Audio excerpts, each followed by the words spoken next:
Lalaking nakamotorsiklo patay matapos mahulog sa creek nang atakihin daw ng hypertension. Naka-alerto, Sandy Salvacio. Naghihinagpi si Nanay Teresita sa biglaang pagpanaw ng 36 anyos niyang anak umaga noong Biyernes. Natagpuan ang bangkay ng anak sa creek na bahagi ng barangay Dilan, Paurido sa Urdaneta City, Pangasinan. Nanghihinagarat, ma'am, dahil bigla yung nangyari. Nauna rito, may nakitang nahulog na motorsiklo sa sapa, ngunit wala namang nakitang tao sa lugar. Nilangoy ng mga residente ang sapa hanggang sa nakita ang bangkay ng lalaki. Nawalan po ng kontrol yung biktima natin sa manibela.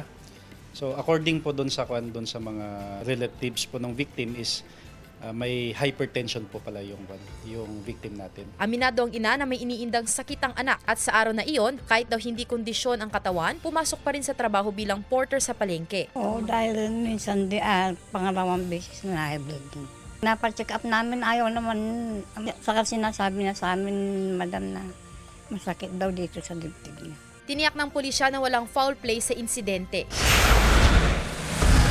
Patay habang ginagamot sa ospital ang 24 anyos na rider ng motorsiklo matapos mabangga ng pick-up sa Bacara, Ilocos Norte. Sa lakas ng impact, tumila po ng biktima. Dinala pa sa ospital ang rider pero kalaunay binawian din ng buhay. Ligtas ang driver ng pick-up. Ayon sa pulisya, nagkaayos din ang driver at kaanak ng biktima. Kasama si Daryl Peralta, Sandy Salvacio, One North, Central Luzon.